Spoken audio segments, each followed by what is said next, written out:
Good morning candidates, ako si Jimmy Ramos, ang inyong accredited competency assessor para sa Shielded Metal Arc Welding ISMAW NC2. Sa ngayon, gusto ko muna i-acknowledge ang presence ng ating mga representative na nagmula sa TESDA. Good morning ma'am, good morning sir. Huwag tayong mag-alala dahil nandito sila para makita at masunod natin ang mga panuntunan alusunod sa competency assessment methodology at procedure. Bago tayo mag-umpisa, kunin ko muna ang inyong attendance. Ipakita sa akin ang inyong mga ID at slip. Candidate number 1. Okay. Write your name and signature. Okay, thank you. Candidate number 2. Write your name and signature. Okay, thank you. Ngayon, meron akong application form at self-assessment guide. Ito ay indikasyon na napapatay sa inyong nalalaman sa pag-welding, which is ISMAW NC2. Now, I'm going to administer competency assessment for shielded metal arc welding. Dito natin malalaman, masusukat ang level ng competency kung kayo ay competent or not yet competent. Ang mga unit ng competencies natin sa ISMAW ay ang basic, common, core, at ang core competencies under ISMAW NC2 ay welding steel plates and pipes using ISMAW. Ang task na inyong gagawin ay clean root pass. To measure and determine ang inyong underpinning knowledge and skills para sa shielded metal arc welding, ang assessment method na ating gagamitin ay ang sumusunod: written test, demonstration, at oral questioning. Para sa mga personal needs po ninyo, meron tayong CR sa labas ng ating pasilidad. At meron din po tayong tindahan sa harapan ng ating pasilidad. Kung meron po tayong mga gustong linawin o maintindihan o hindi naintindihan sa instruction, libre po tayo na magtanong. Kung meron kayong kakaibang nararamdaman, inform nyo kaagad ako. Dahil kapag nasa gitna tayo ng assessment ay bawal tayo magtanong. Kung sakaling may tanong tungkol sa assessment result, magsagawa tayo ng written appeal sa TESDA office. Kung ikaw ay pumasa sa assessment o competent na tayo, ipapadala sa inyo through email address ang inyong national certificate within 2 to 3 days. Kung kayo ay not yet competent sa assessment, pwede kayong mag-assess ulit. Ngayon, kung halimbawa 2 beses naging not yet competent kayo, highly recommended na magkaroon kayo ng refresher course para makapag-re-assessment kayo muli. Habang tayo nasa assessment, observe natin ang mga safety precautions. In case na may incident or accident, call our attention. Ang ating medicine kit ay matatagpuan sa training resource area. Kung sa assessment result niyo ay mananatiling confidential ang assessment na pinagawa sa inyo. Kung wala na tayo mga katanungan o clarification, ibigay ko na ang specific instruction at basahin ninyong mabuti.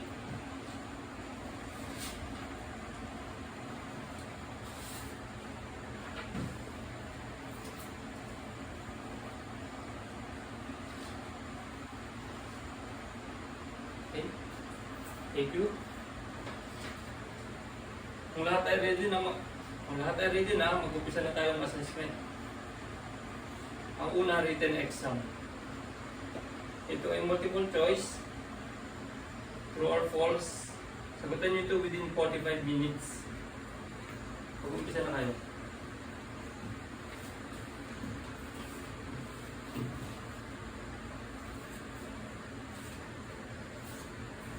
Okay, time is up. Thank you. Then proceed na tayo sa demonstration at sundan ng oral questioning. Candidate number 1, handa ka na ba sa iyong demonstration at oral questioning? Basahin ang specific instruction at gawin ito within 60 minutes. Tandaan ang mga safety precaution, magsuot ng PPE.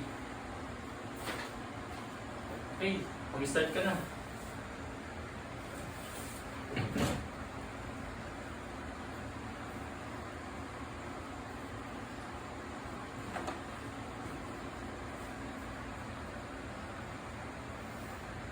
Okay, time is up. Candidate number 1. Ngayon, proceed na tayo sa oral questioning. Question number 1. Magbigay ng dalawang PPE na ginagamit sa pag-welding. Safety goggles and gloves. Okay, very good. Question number 2. Magbigay ng dalawang example ng discontinuities sa clean root pass. Cracks and undercuts. Okay, very good.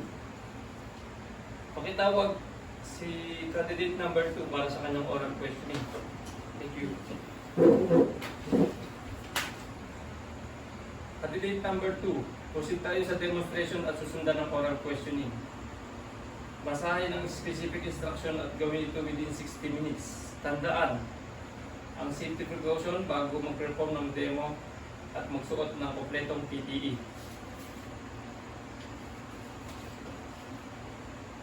Kung nabasa mo na, pwede ka na mag-umpisa.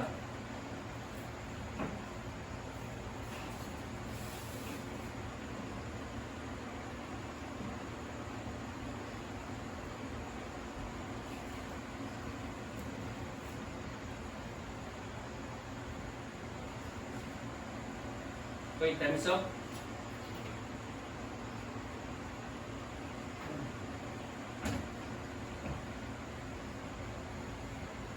Proceed tayo sa oral questioning. Okay, candidate number 2. Proceed tayo sa oral questioning. Question number 1. Magbigay ng dalawang PPE na ginagamit sa pag-welding. Safety shoes and carabiners. Okay, very good. Question number 2. Magbigay ng dalawang example ang discontinuities sa clean root pass. Crack and undercut. Okay, very good. Thank you. Go back to the holding area. Candidate number 1. Kumusta ang iyong assessment? Base sa iyong written exam, nakakuha ka ng 29 out of 30. At ang iyong oral questioning ay nakakuha ka naman ng 9 out of 10. At sa iyong demo, nagawa mo ng tama ang task sa clean root pass. Ikaw ay competent sa qualification na ito, which is clean root pass. Pirmahan ang iyong rating sheet as well as your competency assessment result summary.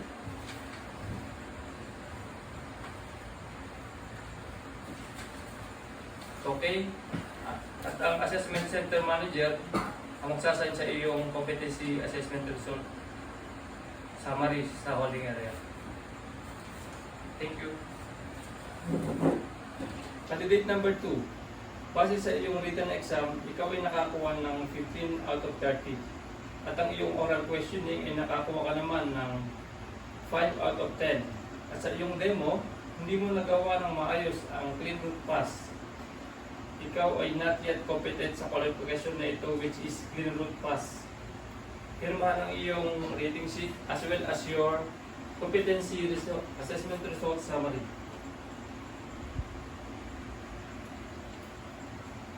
Okay, thank you. Ang assessment center manager ang magsasign sa iyong competency assessment result summary. Go back to your holding area. To test the assessment center manager, tapos na po ang assessment. Ito po ang complete package para sa assessment ng SMAW NC2. 9 out of 10 nakakuha ng competent at isa ang not yet competent. Thank you everyone.